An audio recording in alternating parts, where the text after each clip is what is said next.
छोरी court marriage कर लेंगा, आपा जयपुर में रह लेंगा। मैं काम करूँ ऑफिस को, जानू तू नरबे रील बना जो। लव मैरिज होने पर बहुत बहुत बधाई हो। गौरव जगरवाद। सुमन मीना। यह कहानी एक छोटे से गांव के एक लड़के और लड़की की है जो किस्मत और समय के फेर में उलझे थे। उनका नाम था गौरव और सुमन। इस कहानी का कवि है राहुल कुआंडा। शुरुआत। गौरव एक छोटे से गांव में रहता था जहां की जिंदगी बहुत साधारण और शांत थी।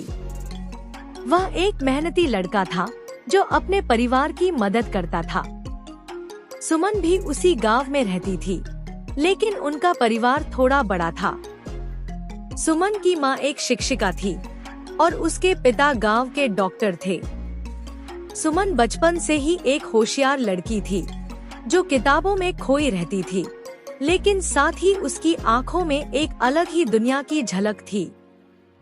गौरव और सुमन की मुलाकात पहली बार गांव के मेले में हुई थी। राज अपने दोस्तों के साथ मेला देखने गया था और सुमन अपनी मां के साथ आई थी।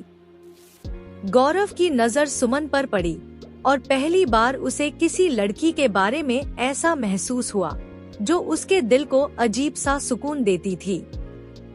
वह सुमन की आंखों में कुछ ऐसा देख पा रहा था जो उसने कभी पहले महसूस नहीं किया था।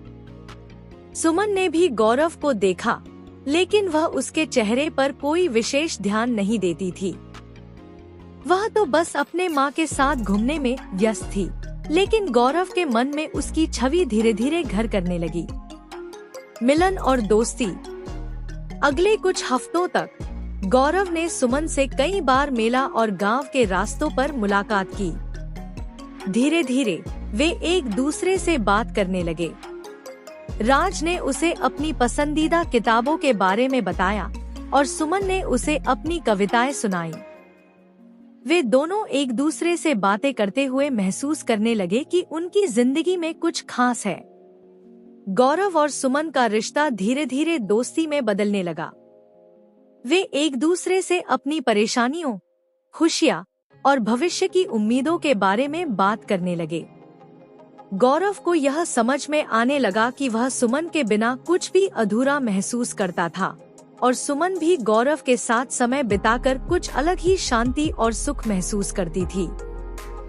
सुमन के मन में भी अब गौरव के लिए कुछ खास था, लेकिन वह अपनी पढ़ाई और परिवार के कारण अपने एहसासों को दबाए रहती थी। वहीं राज अपनी स्थितियों को देखकर कभी कभी डर जाता था कि क्या वह सुमन का दिल जीत सकेगा। परेशानी और प्रेम। एक दिन सुमन की मां ने उसे घर बुलाया और कहा, तुम्हें इस साल की बोर्ड परीक्षा की तैयारी अच्छे से करनी होगी और अब तुम्हारा ध्यान केवल पढ़ाई पर होना चाहिए। यह सुनकर सिया थोड़ी उदास हो गई, क्योंकि गौरव के साथ उसकी दोस्ती अब कुछ गहरी होती जा रही थी। लेकिन उसकी मां की बातों ने उसे समझा दिया कि उसकी प्राथमिकता क्या होनी चाहिए। गौरव को यह समझ में आ गया कि सिया के लिए उसकी पढ़ाई ज्यादा महत्वपूर्ण थी, लेकिन फिर भी वह उसे अपनी भावनाएं बताने का साहस नहीं जुटा पा रहा था। एक दिन जब वे गांव के बाहर एक नदी के किनारे बैठे थे, गौरव ने अचानक अपने दिल की बात कह दी। सुमन, मुझे तुमसे कुछ जरूरी बात करनी है, गौरव ने हल्के से कहा। सुमन ने उसकी तरफ देखा। उसकी आंखों में एक सवाल था। क्या बात है गौरव?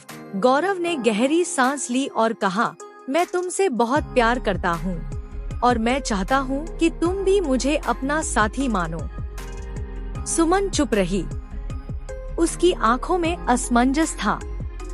वह जानती थी कि यह वह पल था जो उसकी जिंदगी को बदल सकता था। गौरव, मैं समझती हूँ कि तुम क्या महसूस कर रहे हो, सिया ने धीरे से कहा, लेकिन मुझे अपनी पढ़ाई और भविष्य के बारे में सोचना है। मैं तुम्हारे साथ और ज्यादा समय नहीं बिता सकती। गौरव को यह सुनकर बहुत दुख हुआ, लेकिन उसने सुमन की इच्छाओं का सम्मान करते हुए कहा, मैं समझता हूँ सुमन, तुम्हारी जिंदगी का रास्ता अलग है और मैं तुम्हारी मदद करूँगा, भले ही हम अलग अलग रास्तों पर चलें। इस घटना के बाद सुमन ने अपनी पढ़ाई पर ध्यान केंद्रित किया और गौरव ने भी अपने कामों में खुद को व्यस्त कर लिया। समय का फेर वक्त बीतता गया और दोनों के रास्ते अलग होते गए। सुमन ने अपनी पढ़ाई पूरी की और शहर के एक अच्छे कॉलेज में दाखिला लिया। गौरव ने भी अपनी नौकरी में अच्छा मुकाम हासिल किया। वे दोनों एक दूसरे से बहुत दूर हो गए, लेकिन दिल में एक दूसरे के लिए कुछ खास था। एक दिन जब सुमन शहर लौट रही थी, उसने गौरव को देखा। वह अब एक बड़े आदमी की तरह दिखता था। उसकी आंखों में वही पुरानी दोस्ती और प्यार था जो कभी गांव की गलियों में खिलता था। गौरव, सुमन ने उसे देखा और चौंकी। सुमन, तुम यहाँ? गौरव ने आश्चर्य से पूछा। हाँ, मैं अब शहर में रह रही हूँ, सुमन ने जवाब दिया। गौरव और सुमन ने एक दूसरे से बहुत देर तक बातें की और पुरानी यादों को ताजा किया। दोनों ने महसूस किया कि अब उनके बीच कोई खाई नहीं है, लेकिन समय ने उन दोनों को अलग अलग रास्तों पर भेज दिया था। सुमन ने कहा, गौरव, हमारे बीच कुछ था और वह हमेशा रहेगा, लेकिन अब हमें अपनी अपनी जिंदगी में आगे बढ़ना होगा। गौरव ने मुस्कुराते हुए कहा, हाँ सुमन, हम दोनों को अपनी मंजिलों तक पहुंचना है और शायद रास्ते कभी एक नहीं होंगे, लेकिन दिल में हम हमेशा साथ रहेंगे। अंत। वह शाम दोनों के लिए एक नया अध्याय लेकर आई। गौरव और सुमन के बीच अब वह खामोश प्यार था जो समय और दूरी से परे था। उन्होंने अपने अपने रास्ते चुने, लेकिन यह प्रेम कहानी हमेशा उनके दिलों में बनी रही। समाप्त। Love style.